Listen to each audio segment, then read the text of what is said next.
शक्तीपीठ महामार्ग होऊ नये म्हणून गेली 2 वर्ष 13 जिल्ह्यातले शेतकरी सातत्यानं संघर्ष करत आहेत. एकतर गरज नसलेला हा महामार्ग आहे, व्यावहारिक दृष्ट्या तोट्याचा असणारा हा महामार्ग आहे. या महामार्गाला समांतर दुसरा राष्ट्रीय महामार्ग आहे.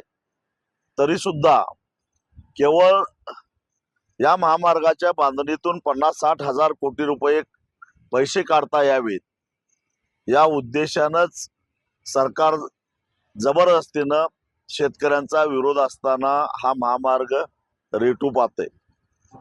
नुकतंच त्याची एक अधिसूचना सुद्धा सरकारनं काढलेली आहे.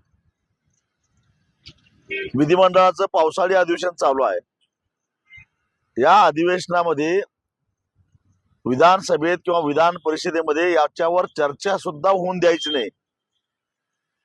कोणा आमदारानं तसा प्रयत्न केला तर तो प्रयत्न हाणून पाडायचा. यासाठी सरकार सातत्यानं प्रयत्न करते आणि चर्चा होऊन देत नाही. लोकशाहीनं दिलेला आमचा अधिकार तो सुद्धा काढून घ्यायला लागलाय. अशा परिस्थितीमध्ये आषाढी एकादशीला मुख्यमंत्री पांडुरंगाची पूजा करायला पंढरपूरला येत आहेत. त्यांना सद्बुद्धी द्या. महाराष्ट्राचं वाटोळं करायचं, महाराष्ट्रातल्या शेतकऱ्याचं वाटोळं करायचं, सांगली, कोल्हापूर आणि सातारा जिल्ह्याला महापुरामध्ये लुटून द्यायचं, जी दुर्बुद्धी सुचलेली आहे ती दुर्बुद्धी दूर होऊन दे, त्यांना सुबुद्धी सुचावी म्हणून 18 जुलैला या 13 जिल्ह्यातल्या समन्वय समितीच्या माध्यमातून, शक्तीपीठ विरोधी समन्वय समितीच्या माध्यमातून वाखरी ते पंढरपूर अशी एक सद्बुद्धी दिंडी आम्ही काढलेली आहे.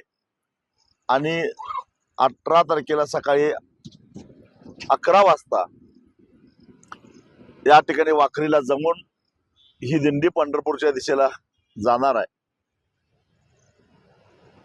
अगदी वर्ध्यापासून ते सिंधुदुर्ग पर्यंत या 13 जिल्ह्यातले सगळे शेतकरी बाधित या दिंडीमध्ये सहभागी होणार आहेत. या दिंडीच्या माध्यमातून पांडुरंगाला आम्ही साकडं घालणार आहोत. गेल्या वर्षी आषाढी एकादशीला आम्ही साकडं घातलं. काही प्रमाणामध्ये सरकारला माघार घ्यावी लागली. यावर्षी सद्बुद्धी दिंडी काढून पांडुरंगाला पुन्हा एकदा आम्ही साकडं घालतोय. आणि जेव्हा जेव्हा आम्ही पांडुरंगाला साकडं घालतो तेव्हा तेव्हा आम्ही यशस्वीच होतो.